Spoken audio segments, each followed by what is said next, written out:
I didn't say a word when my mother announced Ryan as the new CEO. Her voice cracked with pride, not guilt. "Claire, he's more of a leader," she said, as if leadership were something you inherited by gender, not earned by sacrifice. Ryan smirked across the table, fingers drumming against the polished mahogany, eyes gleaming with the quiet arrogance of someone who's never had to earn a damn thing.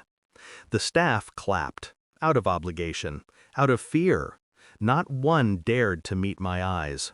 I just smiled, because I already knew how this story would end. 6 months earlier, the hotel had been drowning. Bookings down, debts piling up, our legacy slipping into foreclosure. I'd begged my parents to let me try one last move. Digital rebranding, luxury partnerships, the works. They nodded politely, thinking it was another one of my creative moods. When the bank threatened to seize the property, I sold my condo in Chicago. Every last cent went into saving the hotel. I wired the funds under my own name, quietly, while Ryan was in Bali networking. I told myself it was for family, for our future, for us. But now, watching him adjust his tie like he'd saved the place himself, I realized I'd paid for my own erasure. The signs had always been there. Ryan's sudden interest in board meetings, the late-night calls with my father, the way Mom started saying "we" when she meant him.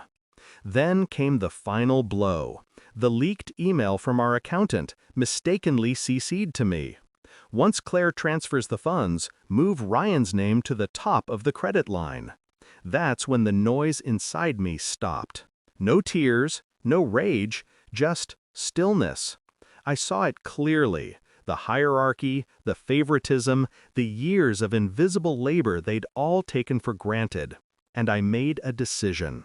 If they wanted a leader, I'd give them one, just not the kind they expected. First, I built distance.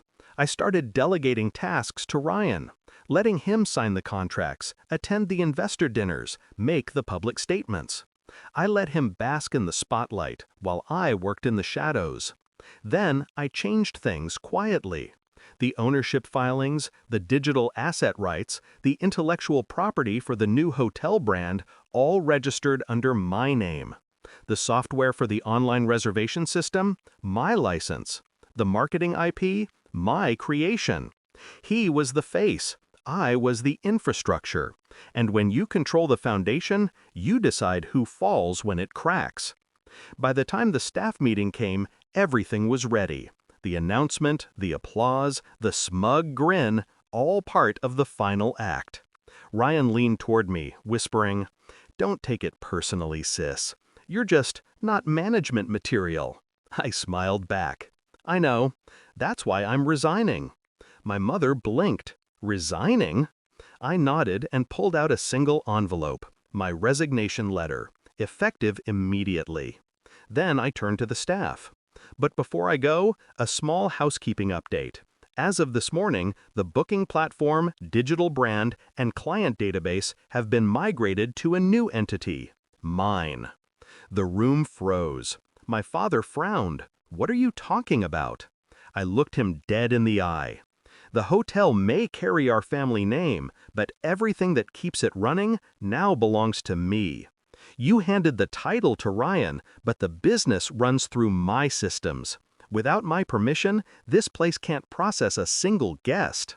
Ryan laughed, unsure if I was bluffing. "You're kidding." I turned my phone toward him, an email open on screen. "Transfer confirmation. All digital and operational assets under Claire Holdings, LLC." Silence. The smirk faded first. Then the color from his face. I stood. "Congratulations, CEO. Let's see how you manage with no bookings, no client data, and no operating system." They tried calling me for weeks after, pleading, negotiating, threatening. I didn't respond. Instead, I launched the rebranded chain, the Haven Group, sleek, minimal, independent. The same staff, same systems, same soul, just free from the family name that had weighed it down. Investors followed, guests returned, reviews soared.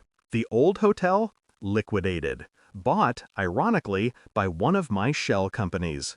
I didn't even have to fire Ryan. The market did it for me. Sometimes I drive past the old property. The sign is gone now, replaced by scaffolding and silence. My parents' dream, my sacrifice, his vanity, all reduced to rubble. I don't feel guilty, not anymore. They wanted a leader. I became one.